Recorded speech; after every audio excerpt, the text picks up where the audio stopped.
Dámy a pánové, vítám vás u dalšího videa, akorát musím se omluvit, toto video obsahuje trošičku, ne pornografie, ale takový erotický podtext, takže 18+, ne?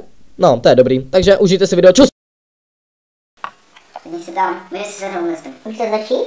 Jo, já to se stříhám, že?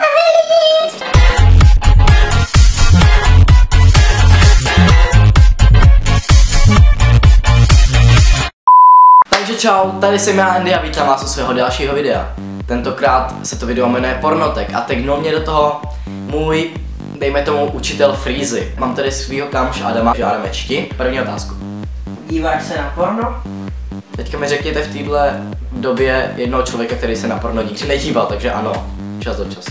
V kolika letech jsi začal sledovat porno? 12. Jaká je tvoje nejoblíbenější porno stránka? Pornhub.com nebo Team PornTube ještě. Preferuješ lesbičky nebo chlap s ženskou? Radši chlap s ženskou. Lesbičky jsou sexy, ale tak chlap s ženskou je klasika. Která je tvoje nejoblíbenější kategorie? Teen. Dokoukal jsi někdy porno do konce? Jednou.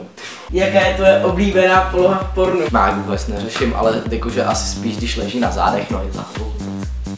Nachytal tě máma nebo někdo jiný někdy u porna? Ne, nikdy. Nachytal jsi někoho u porna? Leona, bráchu.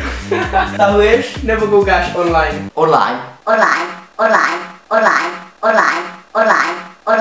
Online. Chtěl by si být pornoherec? Byly takový ty chvilky, kdy jsem chtěl, takový to dětský. Máš rád v pornu boobs nebo malý kozek? Na kozách mi jak moc nezáleží, nesmí to být úplně plochý, ty vole. Ale ani úplně boobs. Stávací dráha. Zatíště.